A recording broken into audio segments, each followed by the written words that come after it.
what's going on? My name's D-Money from Juice Radio at GoJuiceRadio.com and free on the TuneIn app wherever you need to go. We're here in Seattle at Washington Hall for the 206 Zulu 9th anniversary. And of course, they brought out the one and only Grammy-winning producer, Ninth Wonder. How you doing, my man? What's going on? Have you, when was the last time you were in Seattle? Oh, man. I'm going to say about 5 years ago, I think. Well, what were you in town for? I had to DJ for, I was DJing for Puma at the time, and I DJ'd at the Puma store in Bellevue. Okay. And that was the last time. Yeah, and you actually just got done doing a great set, too, you know, doing those old school cuts mostly. Yeah, that's like I said, that's all I really care about. I don't really care about nothing else. I mean, the new stuff, you know, I know a lot of people like to hear me play my own stuff, but I'm so much of a fan of that stuff. So, you know, but I get it, though, so, yeah. Yeah, and that's dope right here. And you're also here because you are actually a member of Zulu Nation. What does being a member to the group actually mean to you? To be honest, man, it's a word I've been hearing since. It's ironic that was in the first rap record I ever heard. That was Planet Rock. I mean, you know, it sounds kind of storybook, but to be honest, that was the first rap record I ever heard. And, you know, you heard it so many times, and I heard a lot of, you know, in Tribe and Brand Nubian and stuff like that in the late 80s, early 90s. And, you know, to me, I mean, that's just, I think that's one of the best ways. You can serve the culture so many ways, but I think that's one of the best ways you can serve the culture, you know what I mean? And so that's why I wanted to be a part of it. And that's why, you know, I started my own chapter in North Carolina. But I think that's one of the best ways you can be a servant to a culture, because some people think they're bigger than hip-hop, you know what I mean? And although the Zulu is not a hip-hop organization, right, it's a part of it. That's how we reach children. Right, that's how it's been going down like this since '73. So I think it's definitely important that if you want to serve the culture, that's the way you can do it, you know? Yeah, right. Yeah. And definitely, I mean, that's one of the things that I really appreciate you, too, that you do give back, especially right after you won that Grammy. You went hard at giving back. And what I see from you is I can really see that teacher aspect of you. Like, you really value education, right? And I've seen this with, what are you telling the new students and the new artists that you're meeting, like the first things? I mean, you know, a lot of people think, you know, when I teach school, when I teach at college, I think I'm, you know, teaching them how to sample or, you know, teach them how to get a deal, and that's not necessarily it. Right. I'm just trying to, you know, a lot of this generation's kids, you know, they don't give a damn about history at all. They don't? Nah, they don't. You know, they're not conscious of history, you know, things that happened maybe 40, 50 years ago to anybody of color or white people, whatever it is, they don't think it's important to know about. Right. And I find one of the ways that you can make them care about it is through music. Mm-hmm. And that's why I try to use music to make them pay attention. And so that's what we talk about. You know, it's kind of a tricking them into learning about history. Hey, that's real. And so that's what I do. That's dope. And something else you've done recently is you launched the It's a Wonderful World music group. Right. Gave a lot of new acts a chance to get some spotlight, especially Rhapsody, who just got recognized by the XXL Freshmen list. Right. Not officially made it yet, we don't know, but good chance, aren't there? Yeah. I mean, you know, it's funny that the Rhapsody is a member of Universal Zulu Nation as well.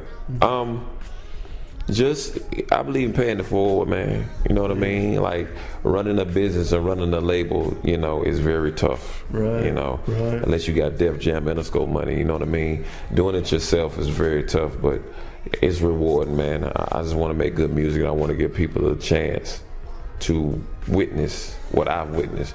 I've been very lucky, you know what I mean, to work with some of the people I work with, and I've had to be here for 10 years strong, 10, 11 years, and still be quote unquote relevant to people. Right. So I want to pass that knowledge on to somebody else, because it was passed on to me. Right. So that's what it is. And you know, just taking the case of Rhapsody, I mean, how did some of these artists meet you? Rap still is in a group called Cooley-High, which is they went to NC State University. I met her through Cooley-High. I met Hollow, who was also here through, you know, Cooley-High. GQ, who is one of the next to come up it's funny the way I met him because he's from Oakland, but he played basketball for the University of North Carolina Tar Heels, and you know, I'm a Duke fan, and we hate the Tar Heels. So he's crazy, but I mean, he can rhyme. Like, he can really, you know, we tell him all the time, you're a rapper, not a ball player. You're a rapper that can play ball. You're not a ball player that can rap. But you know, it's just, you know, that's what we got going on. You know, Big Remo, Heather, Actual Proof. Matter of fact, one of the producers that was on Actual Proof's album was in here. So I mean, you know, just my way of paying it forward, man. You know, every super conglomerate comes along. You got Maybach, you got Young Money, you got, you know, but somebody needs to fill that. Not to say we're the ones, but somebody just needs to fill that raucous void, or whatever that is. It's the other shit, right? And that's what I come from, the other shit, and that's what it is. Yeah, and that's dope. And staying on the XXL Freshmen, are you familiar with the 50? You talking about the nominees? Yeah, I'm familiar with a lot of them, and I'm blessed to say that a lot of them are fans of mine or grew up or listening to my music, which is crazy to even think about when you get a point in your career that is like that. I'm happy for all of them, man.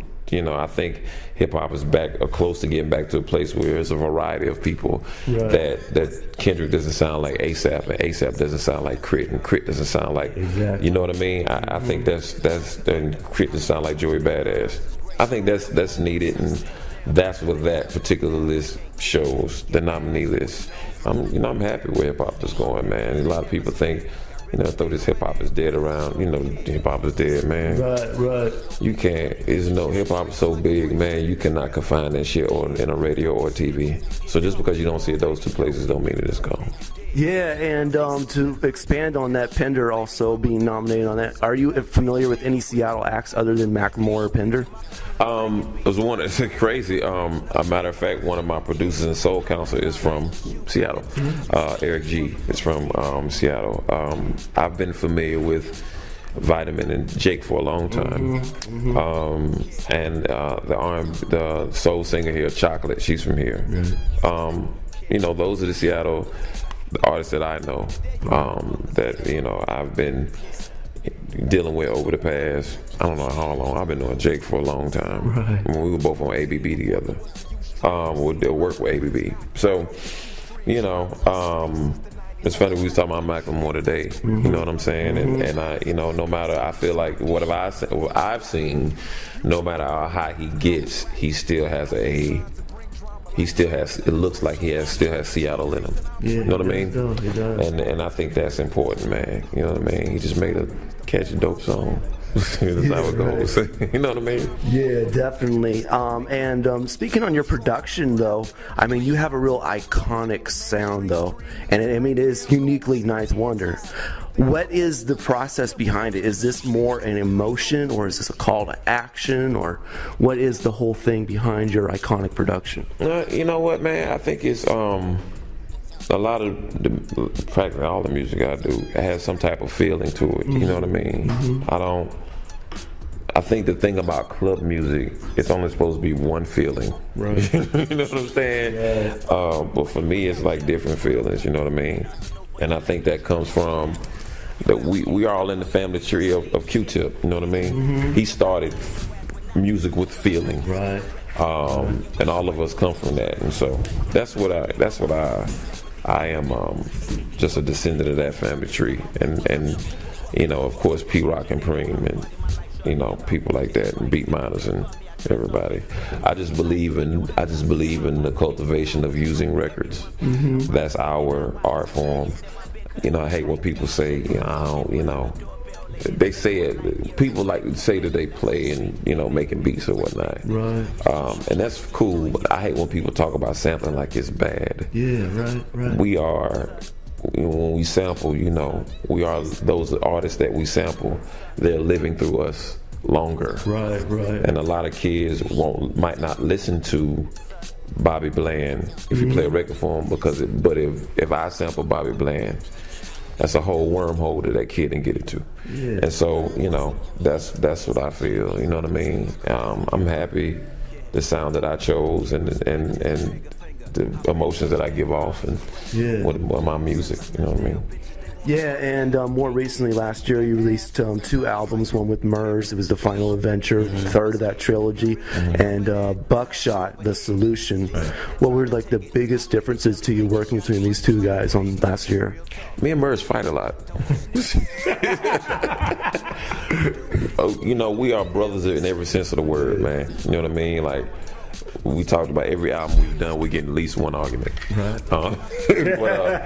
But I mean, that's what brothers do, and you know, but that's not by no way, shape, or form why we said the final adventure is the final adventure. We said that because we wanted to end, like you said on the record, we want to end on a good note. Right. And you know, Buckshot is different. You know what I'm saying? Me and Murs kind of came in the game together, so to speak, although he's been doing it way longer than I have. Right. As opposed to, I grew up off Buckshot. Yeah. Right.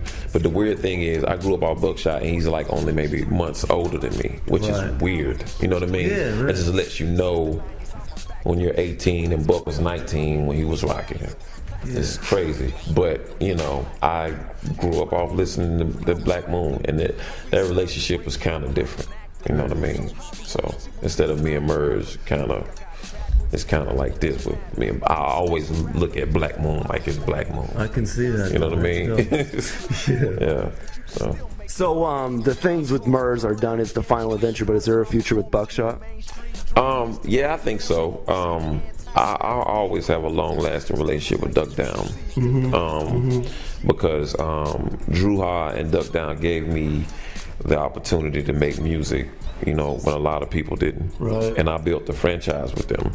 Yeah. And it's something that people look for, you know what I mean? Like, you can always have a long-lasting career in music as long as you make music that people are looking for. Right. It doesn't have to be 1 million people. It can be 50,000 people. You know what I mean? And it just all depends on what you get into music for. So, I mean, that's a franchise that we built, so I'll always work with Duck Down. That's dope. Well, do you have any projects in the works right now that you want to announce? Yeah, I'm in the studio off and on right now with Jill Scott. Jill Scott, which is you know, we're having a great time working on that. Yeah. Working with Jill. I just finished doing a commercial with Big K.R.I.T for Crown Royal. Okay. Which is funny because I don't drink.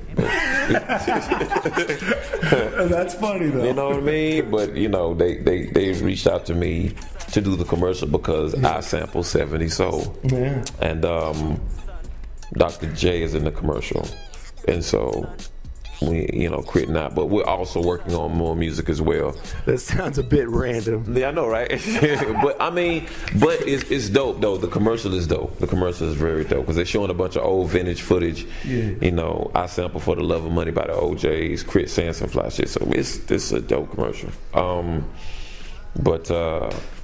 I have to do. I'm very involved with Nike and Black History Month because I'll be at Sneaker Ball next, the 22nd, which is Sneaker Ball in Portland. So, which I'm proud to say, one of the members in my Zulu Nation chapter is the creative director for Jumpman, which I'm happy to say that. Jason Maiden, community service. He loves community service. Right. But I'm doing that, but most importantly, man, is I'm teaching still. Right. At Duke and Harvard at the same time. And but most importantly is my label.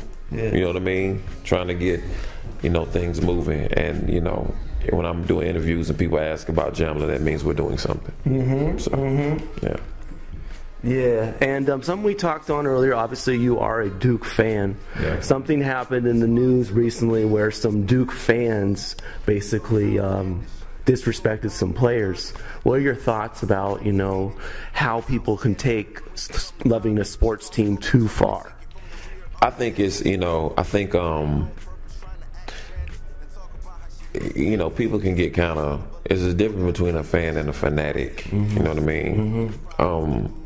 You know, it makes me upset when a team loses, and you know, like the dude a couple years ago, well, not last year, but year before last, who played for San Francisco and he dropped it. You know, he was trying to return a kick and he dropped it. Right. And then people went online and just said these nasty things about him and his children. Like, there's no way that could have been me. You know what I mean? He played it pretty cool. You know what I mean? Like for me, I've been talking about my kids. I'm looking up IP addresses. You know what I'm saying? Right. So I mean, it's people take it too far. It's all in fun. You know, you love your team, but these people are human, and you know, that's just what it is. People just take it too far, man. All right, dope, my man. I appreciate you doing this interview, man. Coming out to Seattle, doing your set. No problem, man. I heard y'all getting the Sonics back. Yeah, right. Right? Yeah, we definitely are. This is D Money from Juice Radio. Listen to us at any time at GoJuiceRadio.com or free on the TuneIn app. Appreciate you, Knife Wonder. We are done.